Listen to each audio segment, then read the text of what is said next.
어제 얘기 잠깐 했었죠? 한 코스타리카 정상회담이 있었고 거기에서 이제 한국의 수소 전기차를 우선 고려한다는 얘기가 나왔습니다. 네.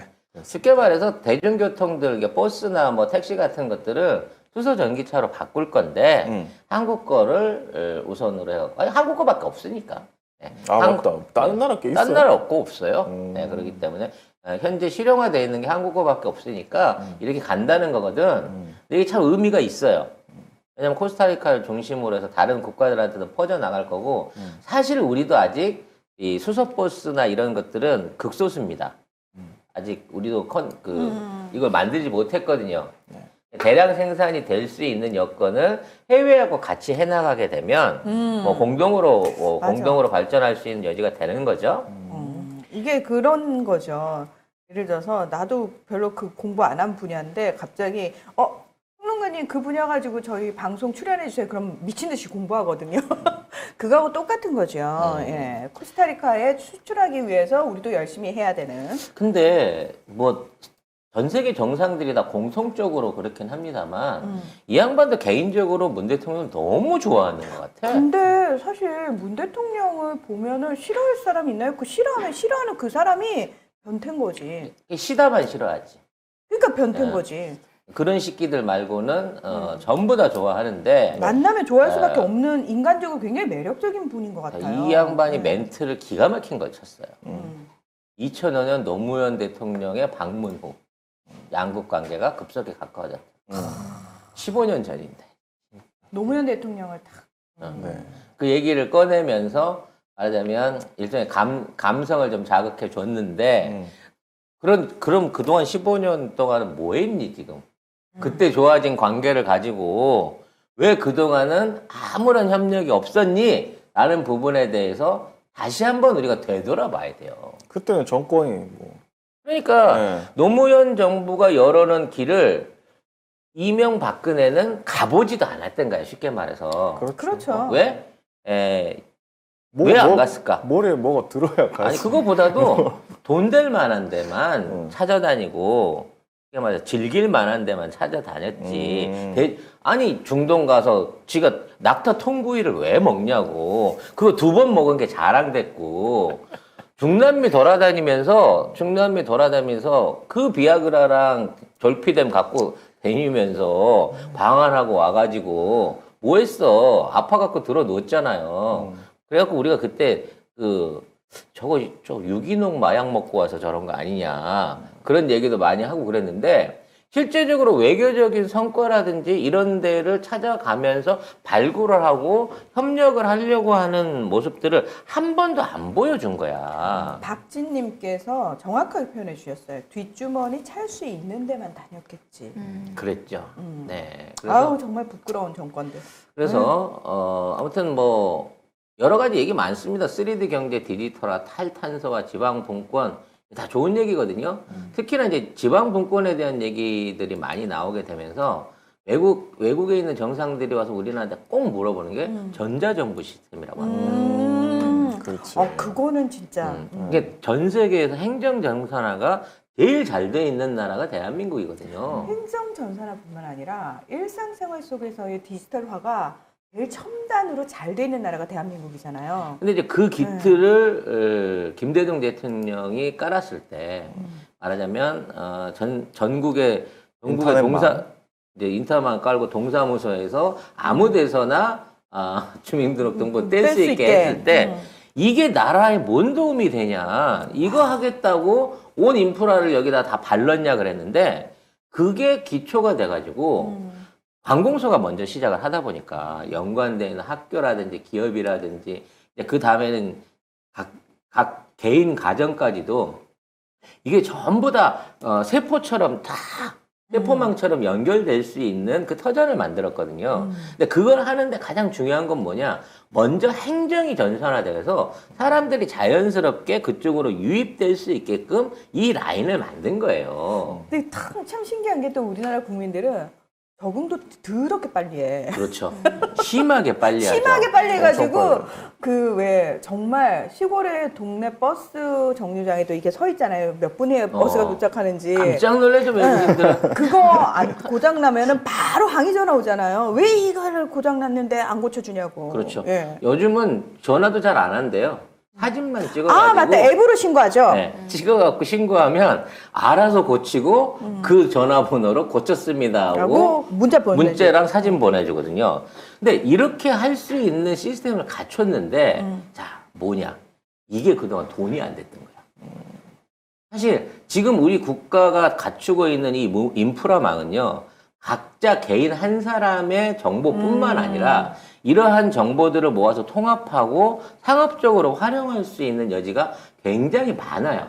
굉장히 소중한 자산이야. 이게 문재인 대통령이 말씀하신 데이터 댐이야. 데이터 댐. 근데 중국 같은 데서는 이런 것들을 활용해가지고 민간인들이 이용할 수 있게끔 열어줘요, 길을.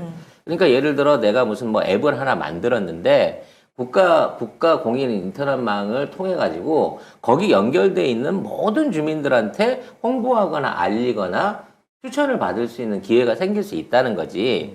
이제 그런 것들이 이제 플랫폼 사업주들이 하고 있단 말이에요. 다음이나 네이버가 이런 것들을 독점하고 하고 있는데 이제는 정부가 나서 갖고 이러한 데이터의 흐름과 그다음에 만들어져 있는 축적되어 있는 정보들을 개인 정보는 암호화한 상태에서 민간인들 또는 민간 기업들이 활용할 수 있게끔 여지를 준다는 거예요. 그렇죠. 그럼 만약 그렇게 되면 쉽게 말해서 어느 지역에서 무슨 음식이 잘 팔리는가부터 어느 지역에 사람들의 통행이 스팟이 있는가 등등 이게 응용 범위로 할 수 있는 사업 범위가 엄청나게 많습니다. 근데 우리는 이거를 무려 15년, 20년 전에 갖춰놓고 이거를 상용화할 수 있는 길을 닫아놨던 거예요. 너무 말하자면 개인 정보를 소중히 했다는 것도 있지만 이런 것들을 일반 기업들한테 내줬을 때 대기업이나 플랫폼 거대 기업들이 할 수 있었던 그 독점적인 이익을 말하자면 줄일 수 있는 부분이 있었다는 거지. 그러니까 우리가 쿠팡을 통해서만 물건을 쭉 팔지만 쿠팡보다 훨씬 좋은 조건으로 마을 공동체에서 배송 시스템 같은 걸 만든다고 했을 때 그 사람들이 일일이 찾아가지 않고 국가 전산망을 통해 갖고 우리가 이러이러한 서비스를 합니다라는 것을 알릴 수 있는 수준으로 앞으로 변화가 돼야 된다는 거예요. 그 대표적인 첫 번째 사례가 지금 코로나 관련된 문자 서비스 같은 거거든. 이거 정말 획기적인 겁니다. 그렇죠. 각 지역별로 맞춰가지고 거기 지나가는 사람들, 그 영역권 안에 있는 사람들한테만 맞춤 정보를 줄 수 있거든. 네, 맞아요. 근데 이런 것들이 상업적으로 나중에 바뀌어지게 된다고 생각을 해보세요. 이런 것들이 메타버스 안에 들어가 갖고 활용되기 시작한다고 생각해 보세요. 전 세계에서의 매트릭스를 좋은 의미에서 최초로 구현할 수 있는 나라가 대한민국이 될 수 있다는 거거든요. 네. 이런 부분 안에서 우리의 가능성은 우리보다도 외국이 더 기대를 하고 있고 이와 같은 투자와 공동 개발을 같이 하자라고 얘기를 듣고 있다는 겁니다. 또 코스타리카 입장에서는 일단 다른 중미 국가들하고 다르게 치안도 가장 안전하게 잘 돼 있고 비교적 경제적으로도 안정이 돼 있고 이런 상황이기 때문에 지금 우리나라를 롤모델로 삼아서 우리나라처럼 디지털화가 가능할 것 같아요. 다른 나라는 사실 안 되겠지만 코스타리카는 충분히 가능하겠다. 뭐 코스타리카가 정치적으로 안정된 부분도 있습니다만 일단은 이제 뭐 친환경 사업, 탄소 중립화에 대한 열망이 커요. 그러니까 무슨 뭐 석탄 발전소나 가스 발전소 아니고 우린 바로 수소로 간다. 이렇게 얘기하고 있는 거고 전기차 플랫폼 우리가 기본적으로 한국 걸로 기본으로 가겠다라고 얘기를 하고 있는 거고 특히 주목하면 우주항공 분야에서의 협력을 원했다는 겁니다. 네. 우리가 그토록 갖고 싶어 했었던 발사 기지를 코스타리카도 제공할 수 있다라는 제안을 실질적으로 하고 있는 것 같아요. 네. 아무튼 이렇게 많은 일들을 하고 있습니다만 뉴스에는 한 줄도 안 나더라. 네. 라고 하는 아주 새우젓 같은 언론 환경은 바뀌는 게 없는 것 같습니다. 뉴스에는 뭐 또 윤석열 뭐 얘기 뭐 그러니까. 이런 것만 포털에 계속 뜨고 있고 지금 김종인 까기를 하더만 뉴스는 주로. 네. 그래서 아무튼 우리 알바라도 대통령이 네. 알바라도. 알바라도. 네. 알바라도 대통령이 소주와 삼겹살을 즐겨 하신다고. 네. 네, 김치도 잘 잡수고. 이분이 너무 네. 너무 한국을 좋아해. 그러니까. 이 보면은 한국 민주주의와 경제 발전을 롤 모델로 삼고 있고, 그다음에 영화, 음악 뭐 이런 것도 한국을 좋아하고, 그래가지고 뭐 기생충 나왔을 때는 저기 뭐 밑에 사람들한테 이거 꼭 보라고 그거 영화도 추천하고 막 그랬대요. 그리고 뭐 취임한 이후에 아시아에 첫 방문하는 국가가 우리나라고, 그게 한국이어서 매우 기쁘고 영광스럽게 생각한다. 그다음에 뭐 코스타리카가 미주의 한국으로 불리기를 희망한다. 지금은 자기들은 그 중미의 스위스인데 앞으로 우리는 중미의 한국으로 불리고 싶다는 거죠. 자기네들도 이제 그만큼 지정학적 위치에 있다는 거예요. 그리고 문 대통령 꼭 한번 코스타리카 방문해 주시면 감사하겠다. 우리 대통령. 근데 보니까 우리 정부가 뭐 그 전에 100만 달러 상당의 KF94 마스크도 현물로 지원을 했었대요. 언제 또 알뜰살뜰하게 또 이런 그러니까. 것까지 챙기셨을까요? 챙겨서 주셨을 때. 다 챙겼나 봐. 그래서 물론 그 양이 큰 건 아니지만 받는 나라 입장에서는 우리까지 챙겨주시라니. 우리까지 챙겨하고 있네. 코스타리카 나라 한국이 잊지 않고 있네. 그러니까. 라는 부분 안에서 또 진짜 좋은 일 하신 것 같아요. 그리고 이 알바로 대통령이 영국에서 유학을 했는데 그 그때부터 한국 경제 발전에 관심을 갖고 영국 캠브리지 대학의 장하준 교수의 책을 만난 게 아니고 책을 봤다고? 책을 탐독한 것으로 알려졌는데, 이건 뭐 진짜인지 아닌지는 모르겠지만 저도 대학원 다닐 때 장하준 교수 책 많이 읽었거든요. 읽고 그다음에 장하준 교수 사실 그 특강을 한 적이 있어요. 거기 가서 실제로 얘기를 들어봤는데 되게 매력적인데 어떤 느낌이 딱 들었냐면 우리가 그런 얘기도 했어요. 이분이 책을 영어로 썼거든요.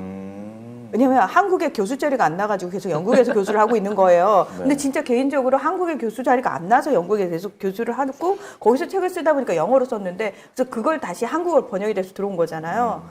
많은 사람들이 무슨 얘기를 했냐면 만약에 이 책이 처음에 영어가 아니라 한국어로 쓰여졌더라면 이 정도까지 주목을 못 받았을 것이다라는 얘기가 나오는 거예요. 왜냐하면 우리나라 학회 안에서 발표가 됐다 그러면 그렇죠. 주목을 못 받는 받았을 거죠. 거라는 거지. 네. 우리는 뭐 뉴라이트 스카이에 다 깔려갖고 있는 거니까 교수 사회가. 그래서 그냥 다들 그렇게 그냥 장하준 교수는 계속 영국에 있었으면 좋겠다. 그거 뭐 남의 사정 생각 안 하는 오지랖이야. 네, 아무튼 아니 다들 그렇게 얘기할 정도였다. 그래서 우리나라 학계가 얼마나 보수적이고 얼마나 극우적인지 그런 부분에 대한 비판도 많이 했었죠. 네. 그리고 예. 뭐 2019년에는 붉은 악마 유니폼 착용한 8살 아들과 함께 사진 찍어가지고 트위터에 올리기도 하고.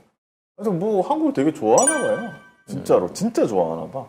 하여튼 뭐 한국 좋아한다 그래갖고 뒤쳤던 조코 위도도 있긴 있습니다만 뒤통수 맞은 적도 있습니다만 조코 위도도 인도네시아 네. 대통령이죠. 덕분에 이제 조코 위도도가 한국 뒤통수는 쳤습니다만 우리가 KF21로 국방장관을 개꼬락지를 내면서 다음 정권을 이어갈 수 있는 또 하나의 권력 구도에서 이득을 보고 있거든요. 네. 다른 데 가고 잠수함 사고 뭐 중국제 잠수함 사고 유로파이터 산다고 돌아다니다가 깨고락지가 됐어요. 그거. 그래서 결과적으로 조코 위도도도 나중에 조만간 연락 한번 올 걸로 예상이 됩니다. 아무튼 코스타리카와 앞으로의 협력 관계, 경제 개발 관계 문재인 대통령이 했지만 이재명 차기 대통령이 잘 이어나가 주시길 바랍니다. 윤석열이 오면 코스타리카와 관계는 또 영영 다시 끊어지겠네요. 찾아볼 수 없는 관계가 될 수 있다는 생각이 뭐 해보고요. 법과 원칙대로 아무렇게나 하겠지 뭐. 법과 원칙대로 내 마음대로 하겠다라고 또 하겠죠. 내가 짐이 법이다 이거잖아요. 어쨌든 이 그 중남미에서 4번째로 OECD에 가입했고요. 코스타리카가. 그다음에 15개 양자 다자 FTA 발효를 하고 있고, 이번에 국빈 방안은 중남미 지역 전략적 거점국과 협력 기반 다시 절호의 기회다, 이렇게 얘기를 하고 있습니다. 원래 그 기사들이 이런 거 쓸 때 무슨 뭐 10조 원 이상의 뭐 경제 효과를 기대할 수 그런 있냐는 얘기 뭐 쓰잖아요. MOU를 뭐 어떻게 했다 아. 그러는데 그런 얘기가 전혀 없군요. 옛날에 했으면 이명박근혜 때 했으면 뭐라도 뭐 그렇지. 몇백억 몇백조 뭐 이렇게 얘기했겠죠. 그때 다 조였어. 뭐 동종 한번 갔다 오면 50조 막 이랬는데. 경제